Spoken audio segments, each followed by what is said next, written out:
Good morning, parents, teachers, and learners. Welcome back to our Mathematics 8 Valenzuela Facebook Live. We are now on quarter 3, week 7, wherein we will discuss proving statements in triangle congruence. Let me present to you our objective for today. At the end of the discussion, you should be able to prove statements in triangle congruence. Please be ready with your ADM or modules and turn it on page 33 in Mathematics section. Make sure that your pen and paper are with you for solving and taking down notes purposes. Before we proceed to the topic, let us review some related topics that were discussed in the previous video lesson. Let us decode our word of the day. You need to choose the letter that corresponds to the correct postulate or theorem that will prove the congruency of the following pairs of triangles. The letters will be used to decode our word of the day. Drop the letter of your answer in the comment section within 10 seconds. For given number 1, based on the markings, what postulate or theorem is used to prove that the two triangles are congruent? Is it A, SAS, M, ASA, S, SAA, or T, SSS? Your timer starts now.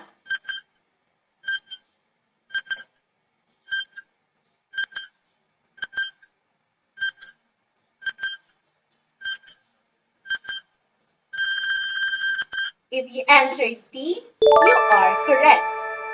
SSS congruence postulate. If three sides of one triangle are congruent to the corresponding three sides of the other triangle, then the two triangles are congruent.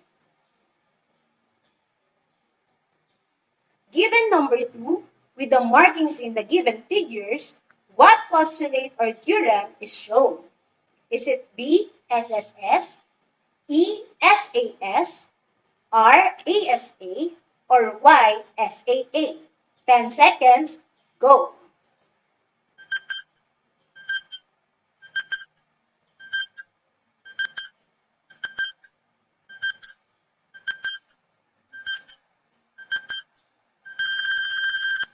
And the correct answer is R. ASA congruence postulate. If two angles and the included side of one triangle are congruent to the corresponding two angles and the included side of another triangle, then the two triangles are congruent. For the next given, triangle BAD is congruent to triangle BCD. By what postulate or theorem? Is it A, SAA, I, SSS, O, ASA, or U, SAS? Your timer starts now.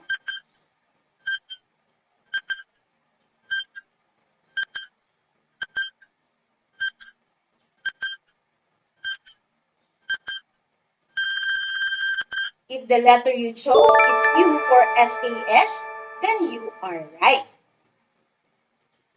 SAS congruence postulate. If two sides and the included angle of one triangle are congruent to the corresponding two sides and the included angle of another triangle, then the two triangles are congruent. Given the pair of triangles, what postulate or theorem can be used to prove that they are congruent? Your choices are S, SAA, T, ASA, U, SAS, or V, SSS. 10 seconds, go!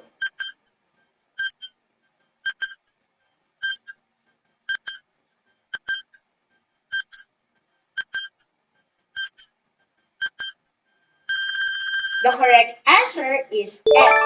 The two triangles are congruent by SAA congruence theorem. SAA congruence theorem, if two angles and a non-included side of one triangle are congruent to the corresponding two angles and a non-included side of another triangle, then the two triangles are congruent.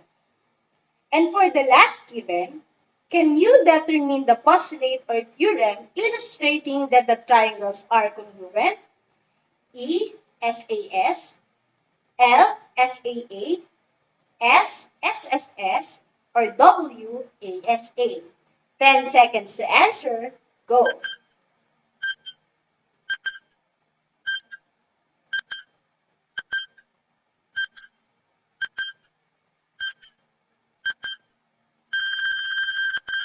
If your answer is S, you are right. The given pair of triangles are congruent by SSS congruence postulate. Great! It seems that you still remember the postulates and theorem discussed last time. So students, what is our word of the day? That is correct. Our word of the day is trust. Do you know what is a trust? A truss is a structure made of members arranged in linked triangles such that the whole thing acts as though it was a single entity. Bridges, roofs, and towers are the most common uses for trusses. The triangle is the strongest shape, capable of holding its shape, having a strong base, and providing immense support. Triangles are often used in architecture to provide stability due to their ability to withstand tremendous pressure. Geometry and architecture are fundamentally related, and architects can provide the help that an evolving structure requires by knowing properties of triangle. Equilateral and isosceles triangles are commonly used in cross bridges to distribute weight because the equal angles allow forces to be distributed equally across the bridge. Since they take force from a single point and spread it over a large space, triangles are one of the best shapes for distributing weight. One example of a truss bridge here in the Philippines is the Buntun Bridge. The Buntun Bridge in the Philippines province of Cagayan is one of the most beautiful bridges in the country. The bridge is said to be long enough for a person to walk across while reciting the entire Philippine national anthem. The Cagayan River is crossed by the bridge. It is said to be the country's longest river bridge, measuring 1,369 meters in length. It was first opened in 1947 and is known as Tugigarao's main entrance. The river has never overwhelmed the bridge, but it came close when typhoons Andoy and Juan wreaked havoc on the island. Did you know? Did you know that the world's oldest cross bridge is the Capel Group? Capel Group is a covered wooden footbridge in Lucerne, Switzerland that spans 670 feet. It was built in 1333 and spans the River Rus, and it is also known as the Chapel Bridge. It is not only the Europe's oldest wooden covered bridge, but also the world's oldest cross bridge. This helps to understand why the bridge is now one of the most visited tourist attractions in Switzerland. These triangles are all congruent by SSS congruence postulate because the point of a truss bridge is to have equal weight-controlling lengths to keep the structure up and keep it from falling. Hence, a truss bridge is a real-world example of SSS congruency of triangles. Aside from SSS congruence postulate, we also use the SAS and ASA congruence postulates and SAA congruence theorem, as well as leg-leg, hypotenuse-leg, leg-angle, hypotenuse-angle congruence theorems to prove triangle congruence. Is it possible to go further after proving that two triangles are congruent? The answer is yes. Proving that triangles are congruent is not the end goal anymore, but stepping stone to prove other geometric statements. Writing a proof can be in paragraph form, in flowchart, or in two-column proof. A two-column proof consists of a list of statements that are already true and list of reasons that make the statements true. On the other hand, a paragraph form of proof is a two-column proof in a form of sentences. A flowchart proof is a formal proof that is set up with boxes that flow from one to the next with arrows. The statements, which are facts that we know, are placed in the boxes with the reason we know them on a line underneath. Today, we are going to use two-column proof in proving statements in triangle congruence. If triangles are congruent, then their three pairs of corresponding sides and three pairs of corresponding angles are congruent. The good news is that it is not necessary to prove all to establish congruency while proving triangles are congruent. Certain ordered combinations of these facts are sufficient to demonstrate that triangles are congruent. The following ordered combinations of the congruent triangle facts will be sufficient to prove triangles are congruent. These are SSS congruence postulate, ASA congruence postulate, SAS congruence postulate, SAA congruence theorem, LL congruence theorem, hypotenuse leg congruence theorem, leg angle congruence theorem, and hypotenuse angle congruence theorem. Once triangles are proven congruent, the corresponding remaining parts that were not used in congruence postulates or theorems mentioned earlier are also congruent using or by CPCTC, or corresponding parts of congruent triangles are congruent. Aside from them, there are definitions, properties, and theorems that can be used to prove other geometric statements in triangle congruence. We will recall them as we go along with our discussion. So, are you ready? Let us start with our given number 1.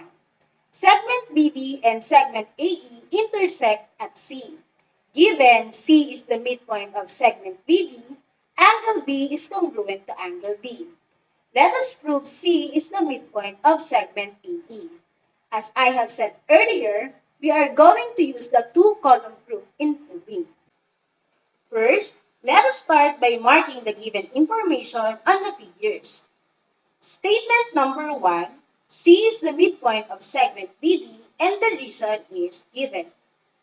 Hence, we can have our statement number 2, segment BC is congruent to segment DC by the reason of definition of a midpoint. It is because, in geometry, the midpoint is defined as the point which divides the line segment into two equal parts. Another information that we can use for our statement number 3 is angle B is congruent to angle D. The reason for this one is given. As we look at the figure, we have vertical angles, namely angle ACB and angle ECB. We can use it as our statement number 4. Angle ACB is congruent to angle ECB because of the vertical angles theorem. It states that, given intersecting lines, the measures of vertical angles are equal or vertical angles are congruent. Using the statements 2 to 4, we can say that triangle ACB is congruent to triangle ECB, or our statement number 5, by ASA congruence postulate. Since we already proved that the two triangles are congruent, we can say that other remaining pairs of corresponding parts are congruent. To prove that C is the midpoint of segment AE, we need to consider the sides AC and EC. Hence, segment AC is congruent to segment EC by CPCTC, or corresponding parts of congruent triangles are congruent. And with statement number 6, we can now conclude that C is the midpoint of segment AE by the definition of a midpoint. For the next example, angle SEL is congruent to angle SML. Also, segment SL is the angle bisector of angle S. We need to prove that segment EL is congruent to segment ML. The first statement is angle SEL is congruent to angle SML, which is a given.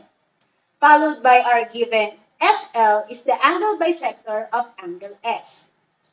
Based on the previous statement, angle ESL is congruent to angle MSL because of the definition of angle bisector. An angle bisector or the bisector of an angle is a line, a ray, or a line segment that divides an angle into two equal parts. Next, segment SL is a common side of the two triangles. Hence, segment SL is congruent to segment SL by the reason of reflexive property of congruence. Any segment or angle is always congruent to itself. Using the statements, we can state that triangle SEL is congruent to triangle SML by SAA congruence theorem. Therefore, segment EL is congruent to segment ML because of CPCTC. Let us now move on with our third example. Given that segment OR is congruent to segment EM and segment OR is parallel to segment EM, how can we prove that angle M is congruent to angle R? Statement number 1 will be segment OR is congruent to segment EM by the reason it is one of the given information, as well as segment OR is parallel to segment EM are statement number 2. With that, segment OE is the transversal of the two parallel lines OR and EM. Hence, we can now have our statement number 3.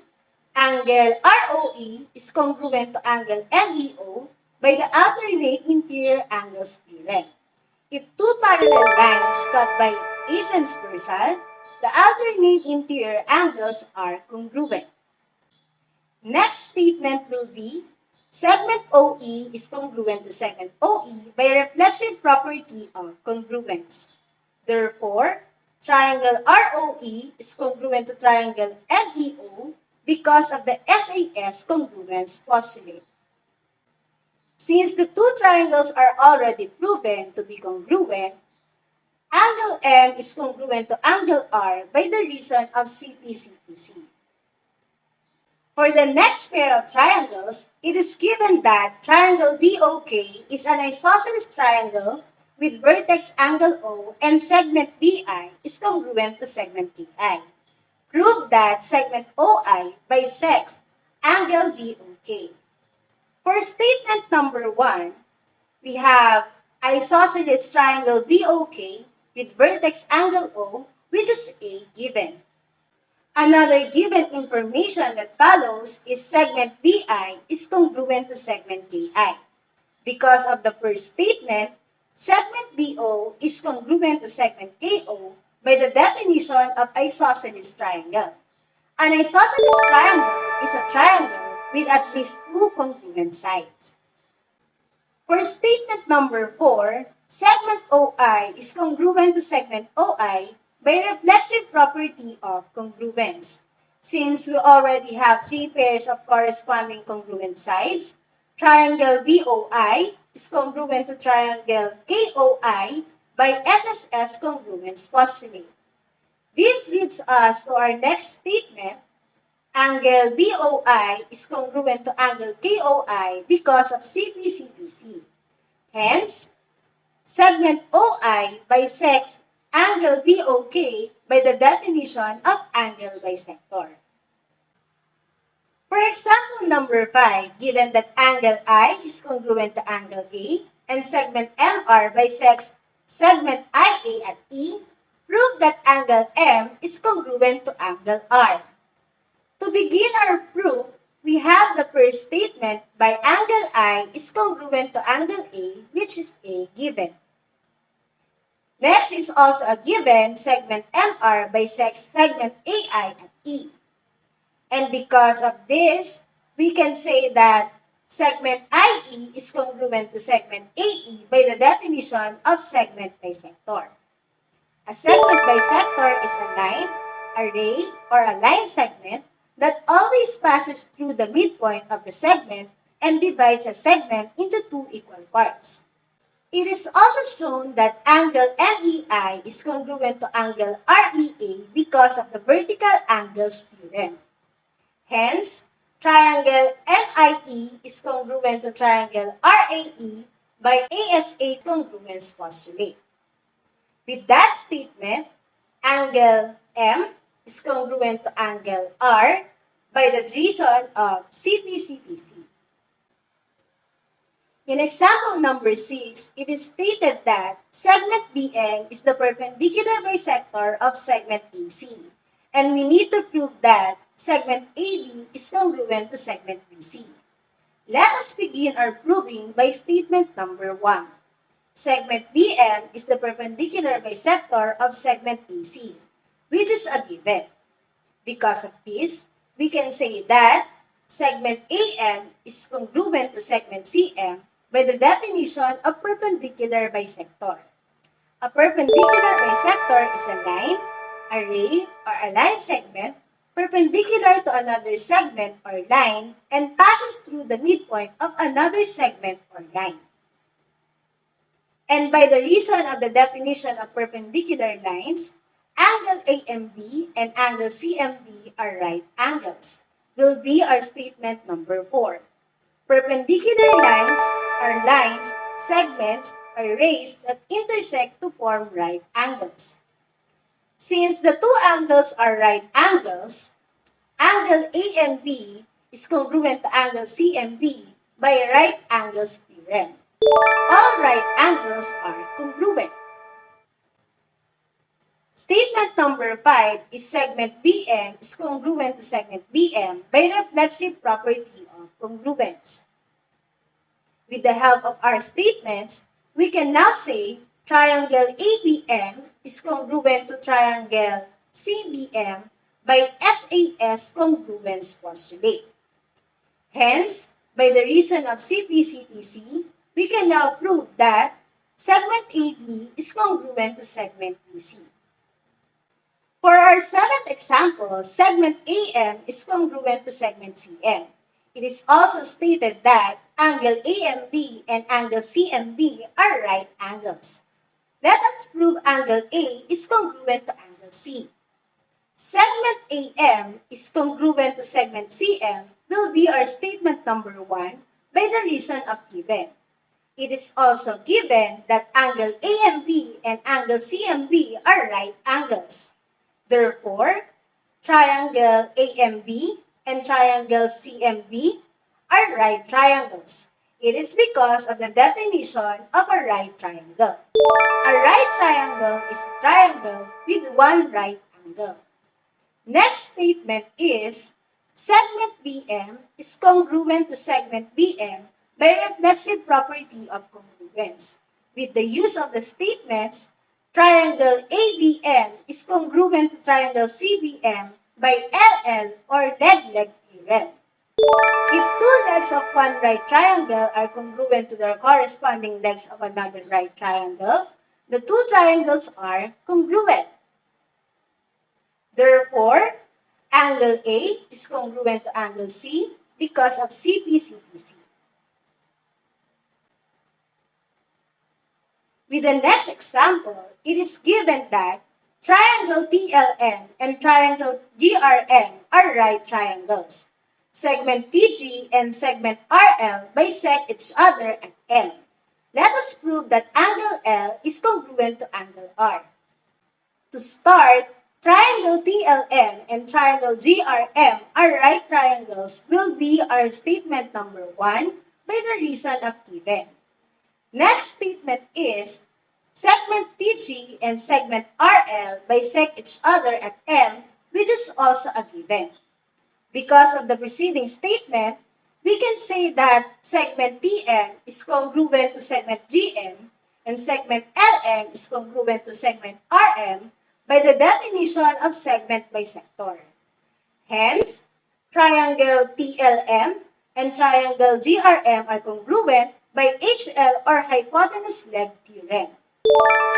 If the hypotenuse and leg of one right triangle are congruent to the corresponding hypotenuse and leg of another right triangle, then the two triangles are congruent.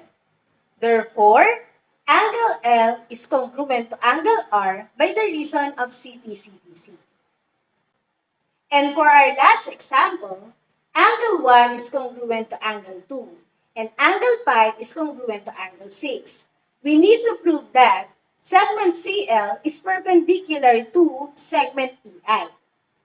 For our first statement, we have angle 1 is congruent to angle 2, which is A given. Followed by angle 5 is congruent to angle 6, which is also a given. Statement number 3 will be segment EI is congruent to segment EI by reflexive property of congruence. Using statements 1 to 3, we can state that triangle ECI is congruent to triangle ELI by ASA congruence postulate. By CPCTC, segment EC is congruent to segment EL. Statement number 6 is segment EA is congruent to segment EA by reflexive property of congruence. Hence, triangle CEA is congruent to triangle LEA by the SAS congruence postulate. It means by CPCTC, angles 4 and 3 are congruent. This will conclude segment CL is perpendicular to segment EI because of perpendicular lines theorem. If two intersecting lines form congruent adjacent angles, then the lines are perpendicular. Now, let us check what you have learned from our discussion about proving statements in triangle congruence by our next activity entitled Complete Me. Our goal is to complete the two-column proof table by choosing the correct statement or reason. Choices will be represented by the like and heart reactions. You will be given 10 seconds to drop your answers in the comment section. Are you ready? For the first pair of triangles, segment AC is congruent to segment AD and segment CB is congruent to segment PB. Prove that segment AB bisects angle CAD. Statements number 1 and 2 are from our given information. For what reason is segment AB is congruent to segment AB? Is it like for definition of a midpoint or hard for reflexive property of congruence? Timer starts now.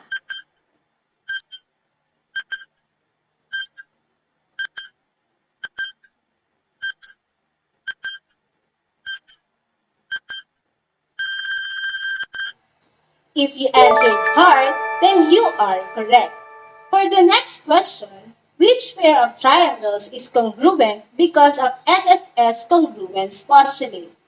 For light, triangle ACB is congruent to triangle ADB. For hard, triangle ACD is congruent to triangle BCD. You have 10 seconds to answer. Go!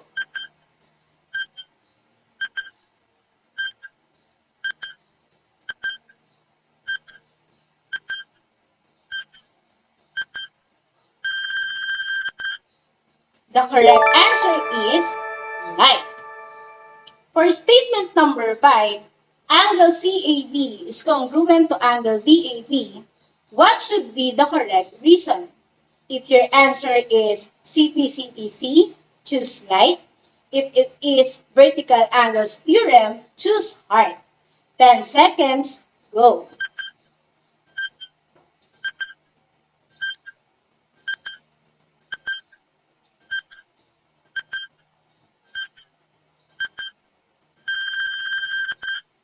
If you answer like for CPCTC, then you are awesome. Our last statement is segment AB bisects angle CAD by what reason? For like, definition of segment bisector, or hard, definition of angle bisector. Timer starts now.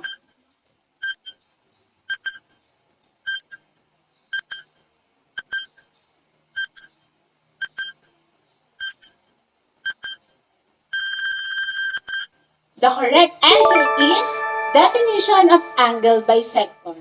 Let us have one more. For the last pair of triangles, segment BD is congruent to segment BC, and segment AD is parallel to segment EC, prove segment AB is congruent to segment EB. Statements 1 and 2 are from our given information. Find statement number 3 with the reason of alternate interior angles theorem. For light, angle D is congruent to angle C. And for heart, angle A is congruent to angle E. Your 10 seconds start now.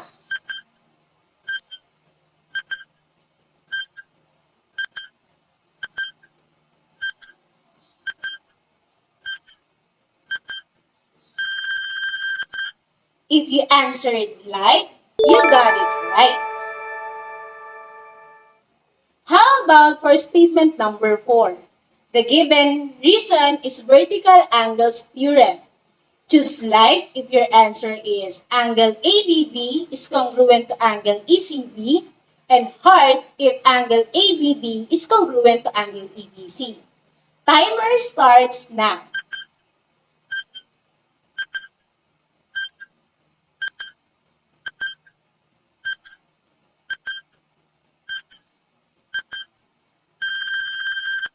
If your answer is heart, it is correct.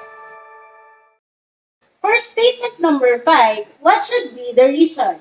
Is it light, ASA congruence postulate, or heart, SAA congruence theorem? 10 seconds, go!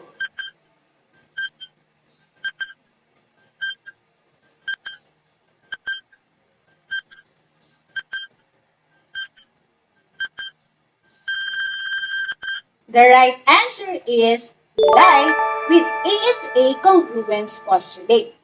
For the last statement, segment AB is congruent to segment EB, find the reason. Is it light, definition of segment bisector, or heart, CPCTC? You have 10 seconds, go!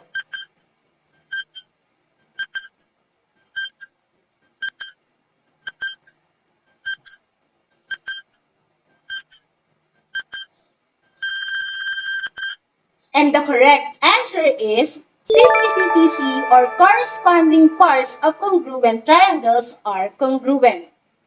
Wow! It seems that you are now ready to prove statements in triangle congruence on your own. Good job, students! To sum up today's lesson about proving statements in triangle congruence, here are some points to remember.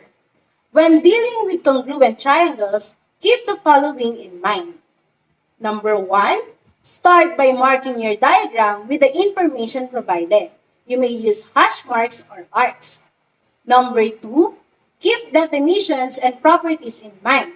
If there are definitions and properties in the provided information, make sure to use them as hints to the solution. Number 3 is look for any common pieces between your triangles. These common parts will be combined into a single collection of congruent components. The fourth one is examine the diagram to see what else you might already know about the figure, if you are missing bits to prove that the triangles are congruent. Next is, if you want to prove that the specific parts of a triangle are congruent, find a group of triangles that includes those parts and prove that those triangles are congruent. Next is, try drawing the two triangles separately if the triangles you need overlap. It could help you to take a closer look at the details you already have.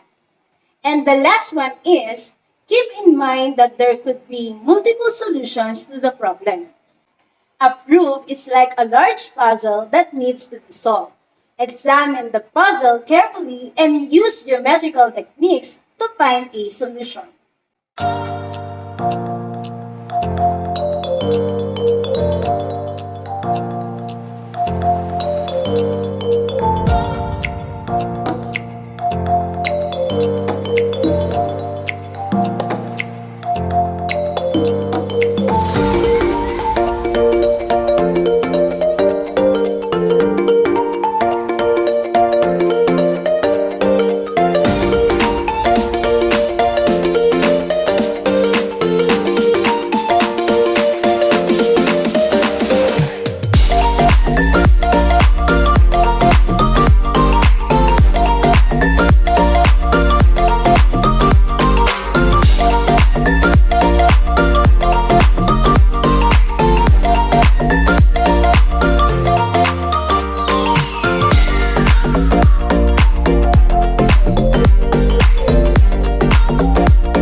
For your home learning task, answer Keep Trying and go for an extra mile on page 36 on your ADM Mathematics section. If you have more questions and clarifications that needed to be answered, you may ask your respective math teachers during your math time. Writing proof can be difficult, exhilarating, satisfying, and frustrating at times. Critical thinking, logical reasoning, and disciplined organization are all required in the construction of proof. Proofs, except for the most basic instances, allow for individual thinking and growth.